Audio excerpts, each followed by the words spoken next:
Welcome viewers. 1993 நடந்த ஒரு உண்மை கதையை அடிப்படையாக வச்சு எடுக்கப்பட்ட ஒரு படத்தை பேன் பண்ணுறாங்க மலேசியா கவர்மெண்ட்.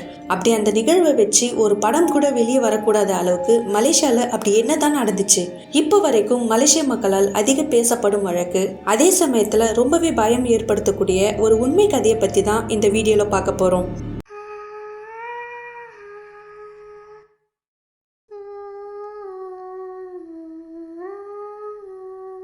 1956 ஜனவரி 1ஆம் தேதி மலேசியாவில் பிறக்கிறாங்க மஸ்னா இஸ்மாயில். பாடுறதுலையும் டான்ஸ் ஆடுறதுலையும் ரொம்பவே ஆர்வமாக இருந்தாங்க மஸ்னா இஸ்மாயில். அவங்க கனவு எல்லாமே பெரிய பாப் சிங்கர் ஆகணும்னு தான். அதுக்காக அவங்க ரொம்பவே கடுமையாக உழைச்சாங்க. அவங்களோட மிகப்பெரிய ரசிகரான அஃபண்டி அப்துல் ரஹ்மானையே மேரேஜ் பண்ணுறாங்க. தன்னோட கணவர் தன்னை ஆசையாக அழைக்கிற மோனா பாண்டேன்ற பெயரையே தன்னோட மேடை பெயராக மாற்றிக்கிறாங்க. ஹஸ்பண்ட் அண்ட் ஒய்ஃப் 2 பேருமே சேர்ந்து அவங்களோட லட்சியத்துக்காக ரொம்பவே கடுமையாக உழைச்சாங்க. டயானான்னு அழைக்கப்படுற ஒரு ஸ்டுடியோ ஆல்பத்தை வெளிவிடுறாங்க. அதுக்காக நிறைய டிவி நிகழ்ச்சிகளையும் அரேஞ்ச் பண்ணுறாங்க. நிறைய முயற்சி எடுத்தும் மலேசியா மக்கள் இவங்களை ஒரு பாப் சிங்கராக ஏற்றுக்கலன்னு பல ஆண்டுகளுக்கு பிறகு இவங்களே புரிஞ்சுக்கிறாங்க. அதனால் இவ்வளவு நாட்கள் செலவு பண்ண பணத்தை திரும்ப பெறுவதற்காக வேறு ஒரு தொழிலில் ஈடுபடுறாங்க. அதுதான் பிளாக் மேஜிக், பில்லி சூனியம். 1990 மலேசியாவில் இந்த பிளாக் மேஜிக் பெரிய நம்பிக்கையாக இருந்துச்சு.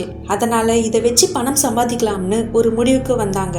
இந்த தொழிலுக்கு மாறின உடனே மோனா மற்றும் அஃபண்டி நிறைய பணத்தில் மிதக்க ஆரம்பிக்கிறாங்க.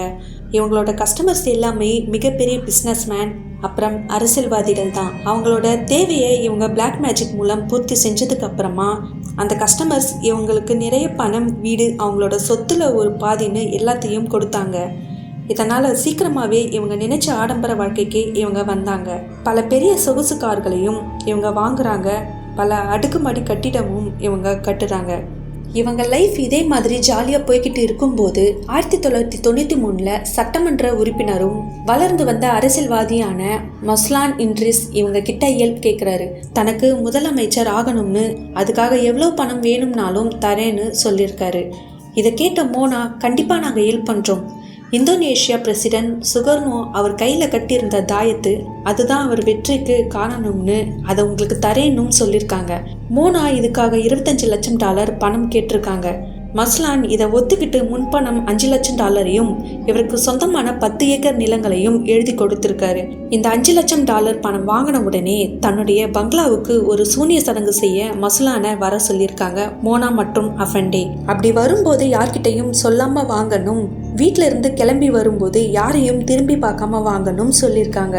அதே மாதிரி மசுலானும் யார்கிட்டையும் சொல்லாம அந்த பங்களாக்கு வராரு.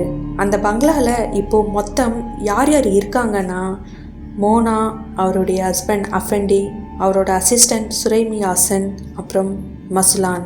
மோனா மசுலானுடைய ட்ரெஸ் எல்லாத்தையும் ரிமூவ் பண்ண சொல்கிறாங்க. அது மட்டும் இல்லாமல் மேலே வானத்தை பார்த்த மாதிரி சடங்கு மேடையில் படுக்க சொல்கிறாங்க. அதுக்கப்புறம் மோனா மசுலான் மேலே பூக்களை தூவி பூஜை பண்ண ஸ்டார்ட் பண்ணுறாங்க. இப்போ வானத்திலிருந்து பணம் கொட்டும், அதனால் கண்ணை மூடுங்கன்னு சொல்லியிருக்காங்க. மஸ்லானும் கண்ணை மூடுறாரு. அப்போது மோனாவோட அசிஸ்டன்ட் சுரைமி மஸ்லானுடைய தலையில் மிகப்பெரிய கோடாரி எடுத்து வெட்டுறாரு. என்ன நடந்துச்சுன்னு தெரியாமல் மிக கொடூரமாக மசுலன் இறந்து போகிறாரு. அதுக்கப்புறமா மோனாவோட ஹஸ்பண்ட் மற்றும் இவங்களோட அசிஸ்டன்ட் மஸ்லானுடைய உடம்பை 18 துண்டுகளாக வெட்டுறாங்க. அப்புறம் அவங்க பங்களாவில் இருக்க ஒரு மிகப்பெரிய ரூமில் குழியை தோண்டி மஸ்லான் உடல் உறுப்புகளை புதைக்கிறாங்க. அதுக்கப்புறம் எப்பவும் போல மோனாவும் அவங்க ஹஸ்பண்டும் நார்மலாக இருக்காங்க, நார்மல் லைஃப்பை வாழுறாங்க. இந்த சமயத்தில் ஒரு மிகப்பெரிய அரசியல்வாதி காணும்ன்ற நியூஸ் ரொம்பவே பெருசாக பேசப்படுது. எங்கே போனாரு, என்ன ஆனாருன்னு எந்த ஒரு இன்ஃபர்மேஷனும் கிடைக்கல.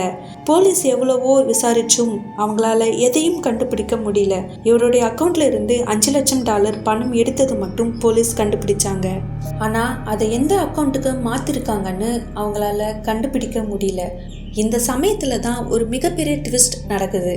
மோனாவுடைய அசிஸ்டன்ட் சுரைமி போதைப் பொருள் கடத்துற விஷயத்துல அரெஸ்ட் பண்ணப்படுறாரு.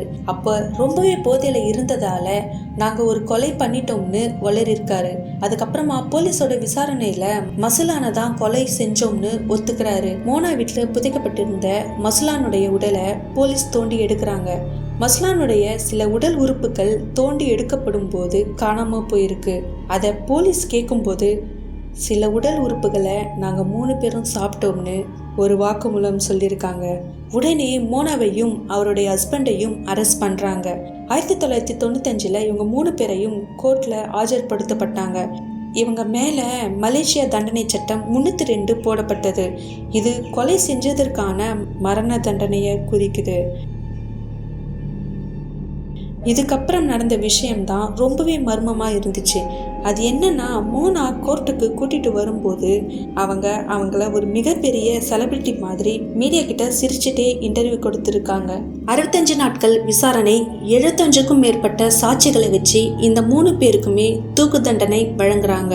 தீர்ப்பை கேட்ட உடனே மோனா கோர்ட்ல ஏதோ முணுமுணுத்தாங்கன்னு சொல்லப்படுது. அப்படி அவங்க என்ன சொன்னாங்கன்னா, நான் ரொம்பவே சந்தோஷமா இருக்கேன், எல்லா மலேசியா மக்களுக்கும் நன்றி அப்படின்னு சொல்லியிருக்காங்க. நவம்பர் 2 அன்னைக்கு காலையில் 5:59 மணிக்கு இவங்க 3 பேருக்குமே தூக்கு தண்டனை நிறைவேற்றப்பட்டது. தூக்கில் போடுறதுக்கு முன்னாடி மோனாவுடைய வார்த்தை, நான் ஒருபோதும் இறக்க மாட்டேன்.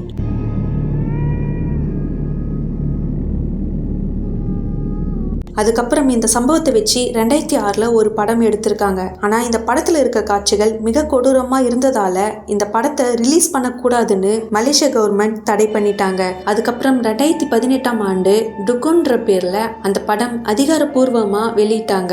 இதுக்கு முன்னாடி இந்த விஷயத்தை பற்றி கேள்விப்பட்டீங்களா?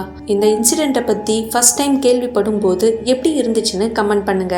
இந்த வீடியோ பிடிச்சிருந்தால் லைக் பண்ணுங்க. இந்த மாதிரி வீடியோ தொடர்ந்து பார்க்கணுன்னா சேனலை சப்ஸ்கிரைப் பண்ணிக்கோங்க. நீங்கள் பண்ணுற ஒவ்வொரு சப்ஸ்கிரைபும் எனக்கு அடுத்தடுத்த வீடியோ பண்ணுறதுக்கு ரொம்பவே மோட்டிவேட் ஆகும்.